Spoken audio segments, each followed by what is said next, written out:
Have you ever wanted to know how to be the ideal soldier? No? Well, screw you. I'm gonna tell you anyway. Oh, and I forgot to mention this last time, but this is all just my opinion.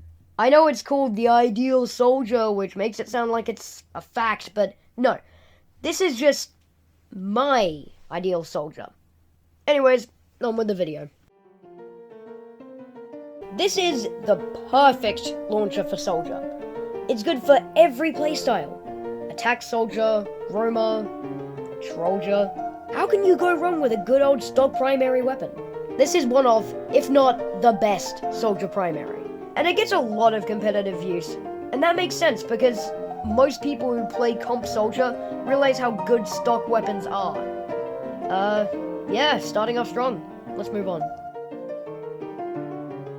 Oh my god, guys, it's a penis! Look at the penis! Yeah, enough of that. Everything about stock applies to this, because this is a reskin. I personally find the launcher being in the middle of a screen just a little bit weird, but a lot of other people disagree. This weapon is the worst weapon by far. What's the point of a damageless weapon? It makes you a free kill. This weapon is a piece of shit. I'm Phantom Pants, and I'm here to tell you why the Rocket Jumper is the best primary weapon. As you probably already know, the Rocket Jumper is used for Trolldier, which will be talked about later. This is basically the default primary weapon for Trolldiers, because of the fact it doesn't take no damage while rocket jumping. Anyways, thanks for listening. Oh shit, he's waking up. Gotta go! The hell? Moving on, I guess. Like the legend of the DH, the direct hit is my favourite weapon in Team Fortress 2. To me, there's just nothing more awesome than dealing fat 140s, air shots, and giving a scout a big kiss on the lips. However, the direct hit is not for the faint of heart.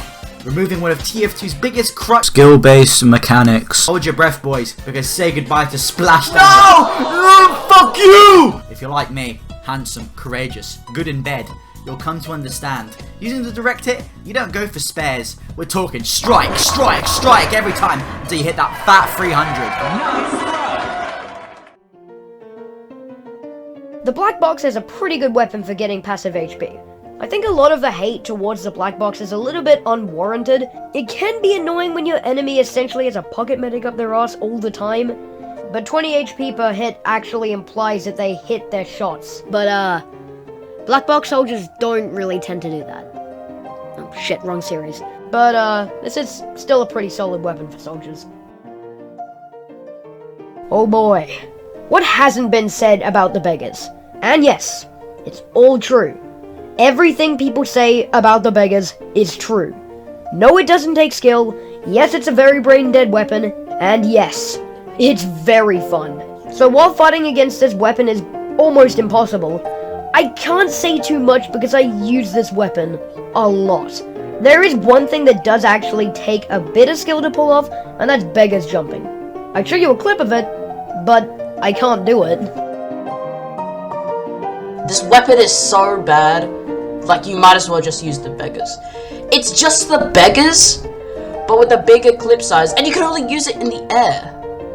So you might as well just use the beggars. But I mean, if you do want to use it for some reason, you could use the base jumper, which wouldn't be a bad choice. But I mean, it's still pretty bad because you can just get lasered out the air and be a pretty easy target. So, best advice, just use the beggars. Like, it is fun and all, but goddamn, you can't avoid any sentry. The Liberty Launcher is a fairly good weapon. The increased clip and the minus 25% blast damage makes this weapon ideal to use with the gunboats, because it makes rocket jumping super easy. It only does 15 damage per rocket jump. The increased projectile speed makes air shots easier, and it also makes dealing with scouts easier. But if you're using it for that, then people are gonna say that it's a crutch, so beware. The Cow Mangler is probably the worst of soldiers' primaries. I'm not saying it's bad, it's just not as good as the others. The charge shot takes like 2 seconds to charge up, and it's not really worth it because it's just a mini crit.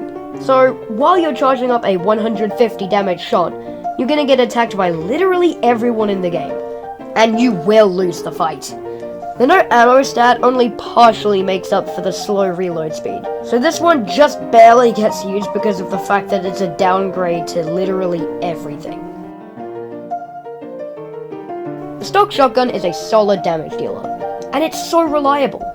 I actually don't really have anything to say about it. Just hit your shots and you'll be good. I have mixed feelings on the panic attack. The increased clip size and holstering speed is good, but that doesn't necessarily make the weapon good. I think the upsides don't really compensate for the downsides.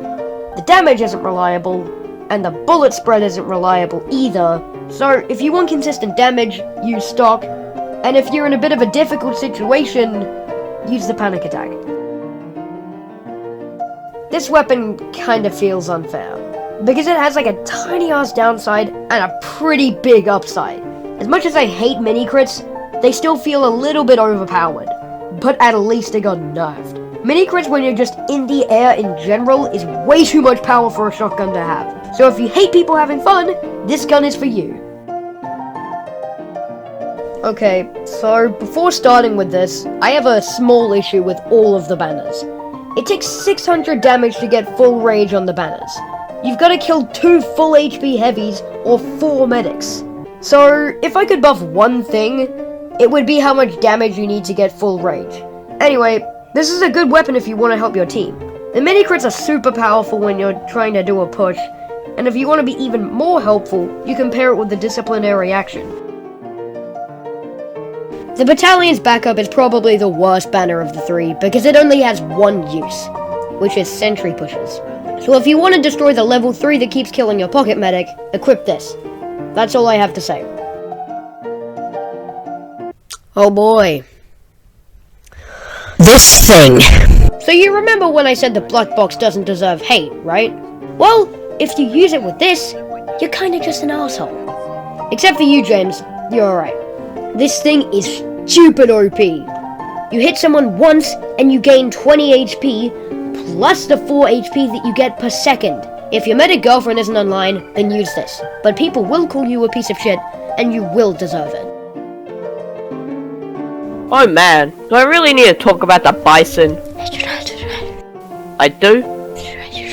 Okay. Bison is bad. It's so bad. I'll just use this weapon as a punching bag. Keep getting nerfed and nerfed and nerfed. What the hell, Valve? Can't just take a bad weapon and make it worse. This is easily the weakest secondary. Please don't use it. Oh, okay, scratch that. This is the worst secondary. I'm not gonna give up my secondary slot so I can jump on people's heads. This weapon is a piece of If you're not watching the Super Mario Bros. Super Show, you're gonna turn into a Goomba! The man treads are the most common secondary to see on Trojans. The air control makes hitting your garden so much easier. So it's basically like the Tide Turner on Demo Night. And of course, Goomba! This weapon is rarely used. The minus 60% blast damage stat isn't really helpful unless you're using the Beggars or the Liberty Launcher. So maybe there's something I'm missing, but this weapon doesn't seem too good. If you want to play Troja, but you suck at hitting your gardens, then this is a pretty helpful tool if you still want a reliable source of damage. Don't. Just don't. This weapon makes you such an easy target, because while you're in the air, you're gonna get attacked by snipers, sentries, soldiers, heavies, demos, and pretty much every other class you could possibly think of. If you're alright with your dodging skills, then go ahead, use this. But if there's another skilled player on the enemy team, you're dead. Yeah, but nah. Hey, welcome to the part where I trash talk every melee weapon in the game, including this one. You could use anything else and you'd be better off. Yeah, I know this is a quick one, but it's true. I'm not really in a position to talk about this one because I play on high tower where no one caps. So it sounds like this could be pretty good on payload maps, but if you just want to camp the cart and still want good damage, then I guess this could be pretty useful.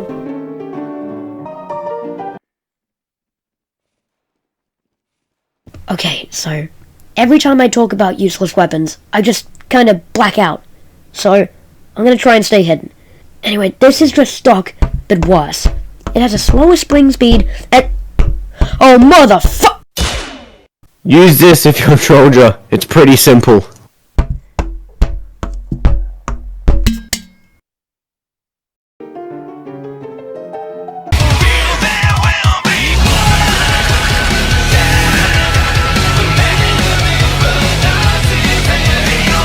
Okay, yeah. Just had to get that one out of the way. Anyways, this weapon isn't really that good on soldiers, but when you encounter another person using this Twitchy, then... Ho-ho, then.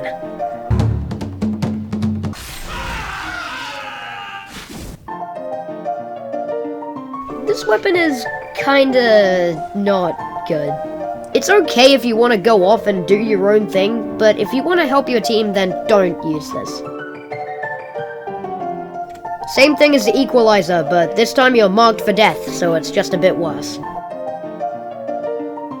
This one is the exact opposite of the equalizer. It does less damage, but it's the best weapon for helping your team. And if you pair it with the buff banner, then it's just a great weapon. This is the one that I use the most. Hello everyone, and welcome back. I know you all want to hear what the ideal soldier loadout is, so here you go. Well, that's it for this episode. Also, I kinda messed up on the melee section with the ideal scout. Stock melee isn't actually that good. I think the candy cane would probably better. Anyways, that's enough from me. See ya. Oh, sick clip.